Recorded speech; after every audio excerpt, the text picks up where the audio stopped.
ভাই, নাকের এই যেদি ব্রণটা দেখে আপনারও কি রাগ হয়, ফোড়াতে ইচ্ছে করে? শুনতে অবাক লাগলেও এটা কিন্তু সত্যি হতে পারে। চলুন আসল কারণটা জেনে নিই। আয়নার সামনে দাঁড়ালেই সবার আগে চোখে পড়ে এই ব্রণ, আর মেজাজটাই খারাপ হয়ে যায়। কিন্তু এক সেকেন্ড থামুন, এই ছোট্ট ভুলটাই কিন্তু আপনার জীবনের জন্য বিপদ ডেকে আনতে পারে।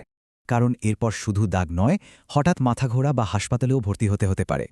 ডাক্তাররা মুখের এই নির্দিষ্ট অংশকে বলেন ডেঞ্জার ট্রায়াঙ্গেল বা মৃত্যুর ত্রিভুজ।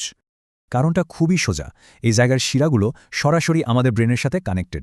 আর সবচেয়ে বড় সমস্যা হলো এই শিরাগুলোতে রক্ত আটকানোর জন্য কোনো ভালভই নেই। তাই ব্রণ ফাটালে ইনফেকশন কোনো বাধা ছাড়াই সোজা ব্রেনে চলে যেতে পারে। আর এর থেকেই হতে পারে ক্যাভার্নাস সাইনাস থ্রম্বোসিস নামের এক ভয়ঙ্কর রোগ। এর ফল হতে পারে মারাত্মক, চোখে সমস্যা, স্ট্রোক, এমনকি মৃত্যু পর্যন্ত হতে পারে। তাই নিয়মটা সহজ, ডেঞ্জার ট্রায়াঙ্গেলের ব্রণ একদম চাপবেন না, কখনোই না। তাহলে কি করবেন? ব্রণটাকে নিজের মতো থাকতে দিন বা একজন ডাক্তারের পরামর্শ